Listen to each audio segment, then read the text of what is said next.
Mara nyingi ninapita katika maeneo mbalimbali hapa Mombasa, hasa karibu na kampuni nyingi, na kukutana na makundi ya vijana wakiwa wamekusanyika nje wakingojea nafasi ya kazi.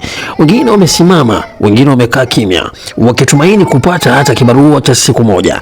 Kila mara ninapowaona, moyo wangu huguswa na kujiuliza, je, hali hii itaisha lini? Ni kweli kuwa ukosefu wa ajira unazidi kuwa changamoto kubwa katika nchi yetu. Tunahitaji suluhisho la kudumu. Hata hivyo, napenda kutambua juhudi za serikali katika kujaribu kutuliza hali na kuanzisha mipango ya kuwasaidia vijana. Tunaomba kuona programu zaidi zikianzishwa ili kuwainua na kuwapa matumaini mapya.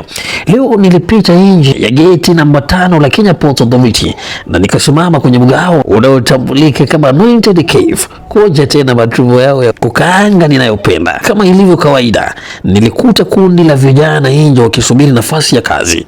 Kijana mmoja aliniambia kuwa wakati mwingine kuna upendeleo, wengine huangalia dini, wengine hupeana nafasi kwa watu wao wa karibu. Ndugu zangu, kama una kazi, ilinde na uithamini. Huku nje hali si rahisi. Hitimisho langu ni hili: tujitahidi kujenga taifa lenye haki na usawa. Fursa ziwe wazi kwa kila anayestahili bila ubaguzi wala upendeleo. Vijana wetu wanahitaji tumaini, na tumaini hilo linaanzia kwetu sote, kwa maamuzi yetu, kwa mifumo yetu na kwa mioyo yetu. Mungu ibariki Kenya.